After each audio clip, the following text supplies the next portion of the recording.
Everybody, welcome to another episode of Afro News at Noon, where we give you a bite-sized taste of news that you can use.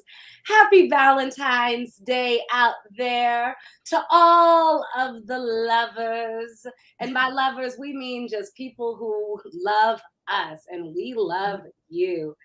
And yesterday was Black Love Day. So, but I think at the Afro, every day is Black Love Day. Mm-hmm. But let's shout out that as well, and to all the Galentines and all the other celebrations that this Love Day gives us happiness about. Happy day to you. And with that said, how are y'all doing today? Doing great. Loving, being loved, loving. Rev Looking forward actually to has having a some chocolate today. oh yeah. Oh, that's a good excuse. Thanks, Megan. Mm-hmm. Rev, you have a real Valentine though, and he's chocolate, so you get the whole deal. Don't be hating on the girl. I'm just saying. Look, she said it's Valentine's Day. I can have my cake and eat it too if I What? want to. Listen, 53 years. Yeah, Mm-hmm. What can I say?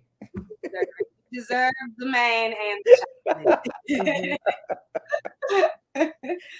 Well, I guess with that said, uh, this is a lovely week, but it's a busy week for us. Mm-hmm. So, Rev, what are we busy doing this week? Can you tell the people? You Do we know, even know? Because I know we're stressed about it. no. And at the Afro, there's so much stuff going on all the time. So even though people think of us as news, there's so many things that have to happen to make news happen. So not only are we writing stories and taking photos and having live interviews, we are fundraising because we got to make sure Megan gets paid. Mm-hmm. Megan is from Report for America, and she is wonderful, wonderful, wonderful, wonderful. But we've got to make sure Megan gets paid. So we are becoming gifted fundraisers and being trained in all kinds of things behind the scenes. But this week in particular is a special edition week, and we're doing another wonderful edition of We're Still Here. We are celebrating Black History Month, although at the Afro, Black History Month is 24/7.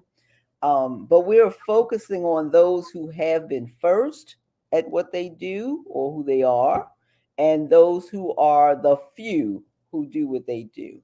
And so, once again, we'll be bringing you an entire edition of stories about people like Aaron Jackson, who became the first to win an Olympic medal for speed skating just what, yesterday or this weekend or whatever. Mm-hmm. Hey, Aaron. So that's what we're working on this week. Everybody's writing, taking pictures, and getting it ready so we can have it online and have it in your mailbox if you are a member subscriber. How do you do that, Misha? Well, that's a wonderful question, Rev. There's a lot of ways to become a subscriber at the Afro. You can email subs@afro.com. Let them know that you're interested in becoming a subscriber, and they can give you all the tips. Excuse me, you can also go to afro.com/subs too. So those are both two different ways. You can also call our main office at 410-554-8200. And I want to make sure I have it right. So I'm going to pull this banner up if I can find it for everybody. But you also can become a subscriber by texting our free text program. Text AFRO to 410-936-5002. Anything else, Rev, that I'm missing on how folks can join our membership program? Well, the thing is, if you call on the phone, be sure to ask for Wanda. Wanda is Afro treasure. Wanda has been at the Afro forever. She loves the Afro and she loves helping people. So if you have any problem, you call the Afro, you ask for Wanda, and Wanda will help you work it out Yeah. all the way through. Have you found that to be true, Megan? Yes, absolutely. I'm always sending people to speak with Miss Wanda. She's the best. She's She a She sweetheart. is.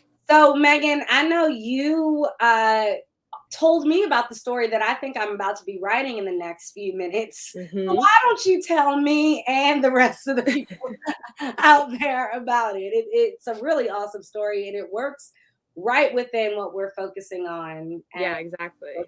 It fits right into our theme for this week. So Fisk University is going to become the first HBCU to have an intercollegiate women's gymnastics team, which is a big deal. In the statement that the school's president released, they've said they're already securing scholarship funding so they can get people to come to the school to do gymnastics. They're going to start their season, though, in 2023. They're going to start competing. And they also plan to work with young girls organizations, like host conferences and things for girls that are interested in gymnastics. So it's just all in all really great achievement. That is really awesome. Shout out to Fisk and shout out to Black gymnasts. I mean, I know y'all are seeing UCLA and all of those girls killing it there. And so, and and I really appreciate you said UCLA for giving a space to these Black gymnasts to thrive and let them do them. I saw last week, I can't remember the girl's name, but she did a whole DMX tribute and montage. I was like, yes, we have not seen this in gymnastics, but of course, at an HBCU and a space that is dedicated to fostering the next generation of young Black people doing all sorts of things in various careers. And so, this is just so awesome. And it allows, I think, for us to continue emphasizing the need for representation. Absolutely. So with that said, we got to get to work. We all have a busy Monday, and I'm sure you all do too. And so again, look out for this week's special edition. We're highlighting First and Few for the We're Still Here. And of course, always we have tons of information and news that you can use on afro.com. So make sure you go to www.afro.com for all the news that you can use. And with that said, take care, everybody. Stay safe.